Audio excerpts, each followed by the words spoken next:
ya. Dan diucapkan oleh makmum ketika sholatnya sirriyah.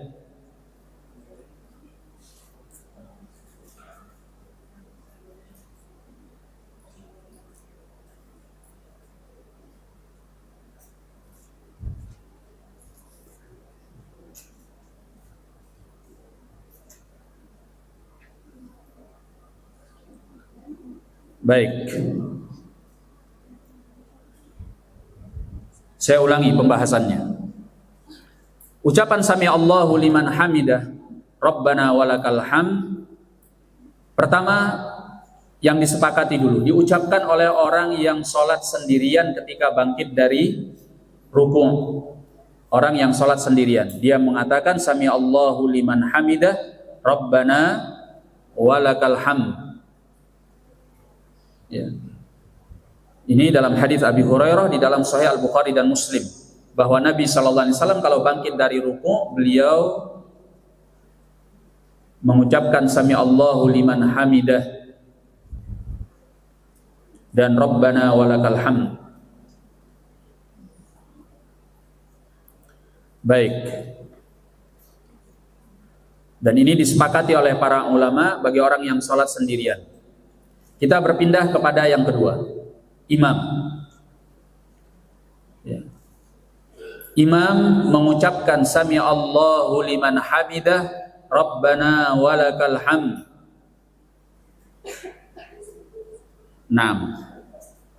Juga berdasarkan kepada hadis Abi Hurairah radhiyallahu an yang diriwayatkan oleh Al-Bukhari dan Muslim dari perbuatan Nabi sallallahu alaihi wasallam. Dan Nabi itu pada umumnya salat bersama sahabat sebagai imam. Jadi dia mengucapkan sami Allahu liman hamidah Rabbana walakal hamd.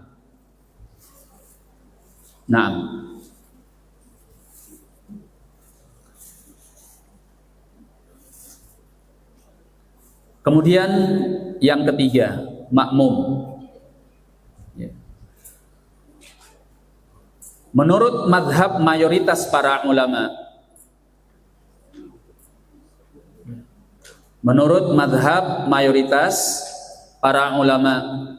bahwa bagi makmum cukup mengatakan sami Allahu liman hamidah, perpindahan antara rukuk kepada i'tidal. Dalilnya hadis Abi Hurairah tadi yang dikeluarkan oleh Al-Bukhari dan Muslim. Nabi mengatakan wa idza qala al-imam sami Allahu liman hamidah, bila imam mengucapkan sami Allahu liman hamidah, faqulu, maka ucapkanlah oleh kalian Rabbana walakal hamd. Nabi tidak memerintahkan untuk makmum mengucapkan sami Allahu liman hamidah. Dia hanya mengucapkan apa? Rabbana walakal hamd. Jadi untuk makmum cukup dia mengatakan Rabbana walakal hamd. Tadi saya mengatakan apa? Cuma sami Allahu liman hamidah, itu keliru. Maksudnya cuma mengatakan Rabbana walakal hamd. Dia tidak mengucapkan sami Allahu liman hamidah.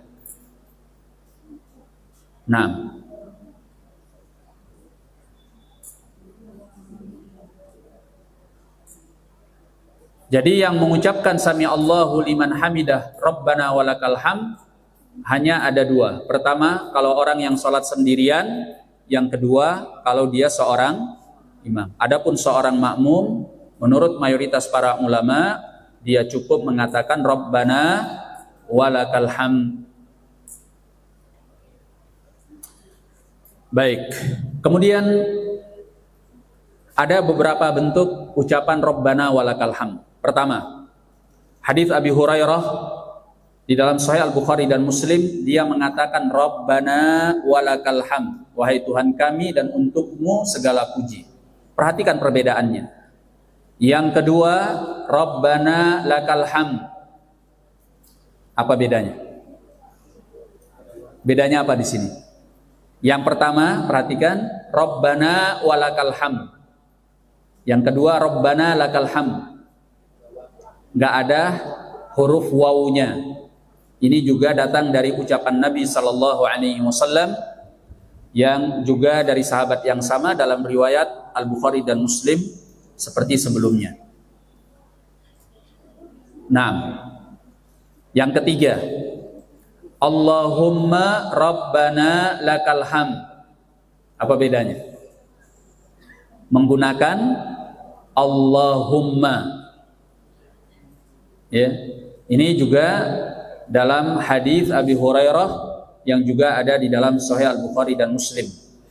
Yang keempat, Allahumma Rabbana walakal hamd. Bedanya apa? Ada tambahan Allahumma dan ada harfu al-waw. Ini juga dari hadis yang sama, hadis Abi Hurairah di dalam Sahih Al-Bukhari dan Muslim. Jadi boleh pilih salah satu dari keempatnya. Boleh Rabbana lakal hamd, boleh, atau Rabbana walakal hamd, boleh. Boleh juga Allahumma Rabbana lakal hamd, boleh juga Allahumma Rabbana walakal hamd. Salah satu dari yang empat ini boleh.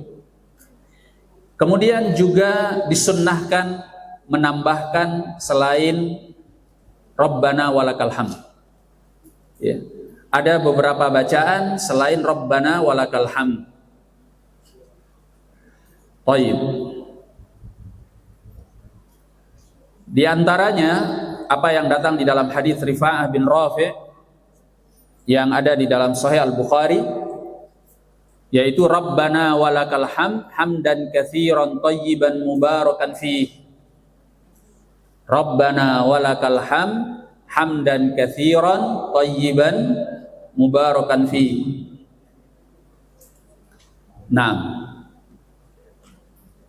kemudian ada juga yang kedua, Allahumma Rabbana lakal hamdu mil'as samawati wa mil'al ard mil'a ma syi'ta min syai'in ba'du. Ya, ini sebagaimana dalam hadis Abdullah bin Abi Aufa di dalam Sahih Muslim. Saya ulangi, Allahumma Rabbana lakal hamdu mil'as samawati wa mil'al ardi wa mil'a ma syi'ta min syai'in ba'du. Ya Allah, wahai Tuhan kami, untukmu segala puji sepenuh langit-langit dan sepenuh bumi dan sepenuh segala sesuatu yang Engkau kehendaki. Ya. Kemudian ada juga bacaan Rabbana lakal hamdu mil'as samawati wa mil'al ardi wa mil'a ma syi'ta min syai'in ba'du ahlas thana'i wal majd ahaqqu ma qala al-'abdu wa kunna lakal wa kulluna lakal 'abdu wa kulluna laka 'abdun Allahumma la mani'a lima a'taita wa la mu'tiya lima mana'ta wa la yanfa'u dzal jaddi minkal jaddu. Nah, ini agak panjang. Rabbana lakal hamdu, wahai Tuhan kami, untukmu segala puji, mil'as samawati wal ard, sepenuh langit dan bumi, wa mil'a ma syi'ta min syai'in ba'du, dan sepenuh apa yang Engkau kehendaki dari segala sesuatu, ahlas tsana'i wal majd, Engkau adalah zat yang berhak mendapatkan sanjungan dan pujian. Ahaqqu ma qala al-'abdu, itulah yang paling pantas diucapkan seorang hamba. Wa kulluna laka 'abdun, dan seluruh kami adalah hamba untukmu. Allahumma la mani'a lima a'tait, ya Allah, tidak ada yang bisa mencegah apa yang Kau beri, wala mu'tiya lima mana'ta, dan tidak ada yang bisa memberi apa yang Kau cegah, wala yanfa'u dzal jaddi minkal jaddu, dan tidak ada kekayaan yang bisa menambahkan kemuliaan darimu, karena kerajaan Allah itu sudah sempurna. Baik, ini datang di dalam hadis Abi Sa'id Al-Khudri di dalam Sahih Muslim. Kemudian masih ada waktu? Sudah selesai? Baru tidak. Jam berapa itunya? Jam 12:30, sesi ketiga. Baik.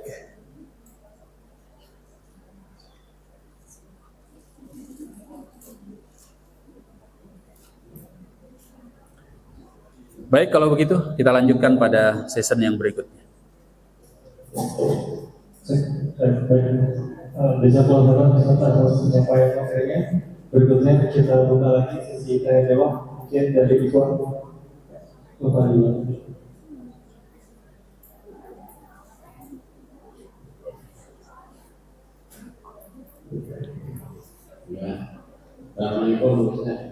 Assalamualaikum warahmatullahi wabarakatuh. Islam itu mengatakan bahwa ternyata itu wajib Rukun, Pak. Rukun. Oh, mengangkat tangannya. Ya. Mengangkat tangannya adalah wajib. Jadi kalau ada imam yang menyedek, kita nggak boleh ikut. Ya kurang sesuai dengan sunnah, tapi yang jelas dia sudah mengangkat tangan. Iya, karena dia nggak tahu. Yang kedua, dengan dasar dalil apa Imam Syafi'i mewajibkan baca Al-Fatihah akan membolehkan makmumnya terlambat buku tetapi tidak karena Al-Fatihahnya belum selesai. Dan saya pernah mendengar ada beberapa orang salaf sunnah itu baca Al-Fatihah rasa kita atau rasa ada surat. Katanya sama beliau itu arah dua lompat kan sifatnya umum bagi orang itu anjuran mengkewajiban ya. Sementara hadis Nabi dia ada surat tanpa Al-Fatihah. Jadi ada yang bagian baca doa kita, ada yang baca pada saat imamnya baca surat. Iya, memang khilaf di kalangan para ulama tentang makmum apakah membaca Al-Fatihah ketika imamnya jahriyah atau tidak. Sebagian ulama berpendapat bahwa makmum tetap membaca surat Al-Fatihah walaupun imamnya sholat jahriyah. Karena keumuman sabda Nabi SAW, la salata illa bi fatihatil kitab. Memang itu dalilnya mereka. Sehingga tetap harus baca. Kapan bacanya? Nah, sebagian ulama mengatakan bisa setelah imam membaca Al-Fatihah. Sebagian mengatakan bisa ketika setiap imam membaca satu ayat dari Al-Fatihah, dia ikuti. Atau ketika imam membaca surat, maka dia bersegera membaca surat Al-Fatihah. Itu memang pendapat sebagian ulama. Ini memang masalah khilafiyah. Yang kita nukilkan tadi adalah madhab mayoritas para ulama. Bahwa kalau sholatnya jahriyah, makmum tidak wajib membaca surat Al-Fatihah. Begitu. Wallahu a'lam. Tapi jika ada imam yang sengaja memberi jarak setelah orang-orang amin, dia diam sebentar memberi kesempatan orang baca Al-Fatihah. Ini imamnya boleh nggak begitu? Ya kalau dia diam sengaja untuk memberi kesempatan makmum membaca surah Al-Fatihah, setahu saya tidak ada dalilnya di dalam sunnah Rasulullah Sallallahu Alaihi Wasallam. Yang ada dari perbuatan Nabi, beliau membaca Al-Fatihah kemudian membaca surat setelahnya. Adapun makmum ingin membaca Al-Fatihah ketika imam membaca surat, maka kalau menurut madhab yang mewajibkannya, maka tidak mengapa.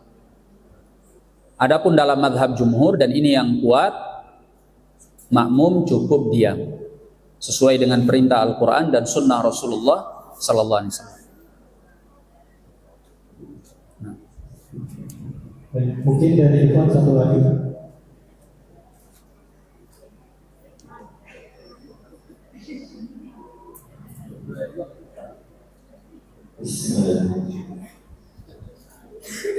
Pada sholat sir ada makmum yang masuk ketika mendapati imam sedang apakah makmum tersebut mendapat satu rakaat? Bagaimana? Ketika pada sholat sir makmum mendapati imam sedang rukuk, apakah makmum itu mendapatkan satu rakaat? Karena tadi dijelaskan pada sholat sir Al-Fatihah wajib rukun bagi makmum. Ya. Pada sholat sir yang makmum tidak mendapati imam untuk bisa membaca Al-Fatihah, imamnya sudah rukuk, apakah dia teranggap mendapati imam ketika ruku, dia masih mendapatkan rakaat tersebut atau tidak, begitu ya. Di sini kalau kita kembali kepada hadis Abi Bakrah radhiyallahu an, di mana beliau pernah mendapati imam dalam keadaan ruku, maka beliau bergegas ikut ruku. Dan Nabi SAW tidak memerintahkan dia untuk menambahkan rakaat tersebut. Maka ini menjadi dalil yang menunjukkan kalau dalam posisi kita tertinggal, masbuk, imam dalam keadaan ruku, maka kalaupun kita tidak dapat membaca surat Al-Fatihah, itu sudah mendapatkan satu rakaat, menurut pendapat yang paling kuat ya. Atau kondisi yang kedua, ketika imam hampir mau ruku, kita baru masuk karena kita masbuk, di tengah kita membaca sebagian surat Al-Fatihah, imamnya sudah ruku. Apakah kita ikut ruku? Jawabannya iya. Karena perintah Nabi, apabila imam ruku, maka rukuklah kalian. Apakah itu dianggap dengan sebagai mendapatkan satu rakaat? Jawabannya iya. Karena hadis Abi Bakrah tadi. Maka dalam fatwa Syekh Muhammad bin Saleh Al-Utsaimin rahimahullah, beliau menjelaskan ini adalah pengecualian dari kewajiban membaca surat Al-Fatihah bagi seorang makmum, karena ada hadis yang menunjukkan orang yang mendapatkan ruku mendapatkan rakaat tersebut. Wallahu a'lam. Mungkin dari ikhwan ada satu orang yang kita pernah sesi dia pernah aku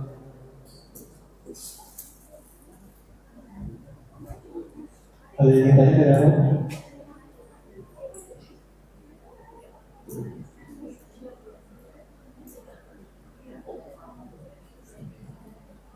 Assalamualaikum warahmatullahi wabarakatuh.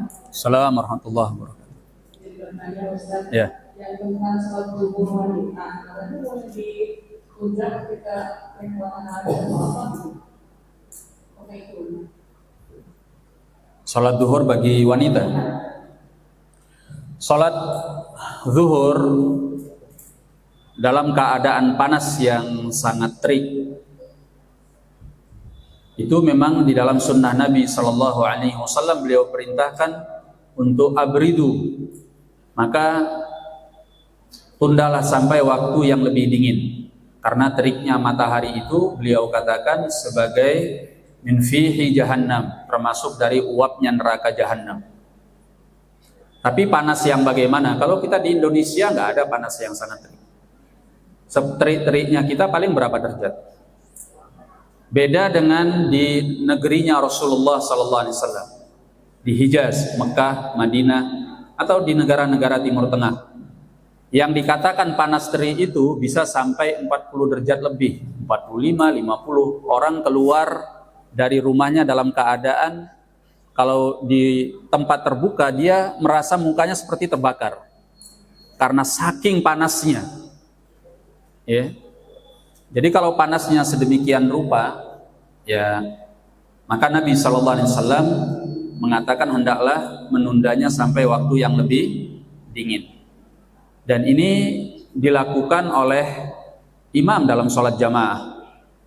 Ya, imam menunda waktu sholatnya sampai waktu yang lebih dingin. Wallahu a'lam bishawab. Nah, mungkin untuk sisi tanya soal kita cukupkan dulu. Jazakallahu khairan untuk pertanyaannya. Mungkin pertanyaan bisa kita lanjut di sesi ketiga nanti ya, kawan-kawan sekalian. Baik, mungkin agenda kita berikutnya itu agenda si Isoma. Silakan bagi teman-teman yang sudah memiliki kupon untuk makan siang bisa ditebarkan di meja registrasi. Ya, kupon meja registrasi kupon, ya apa meja registrasi apa? Terima kasih. Untuk acara insya Allah kita akan mulai lagi pada pukul 12.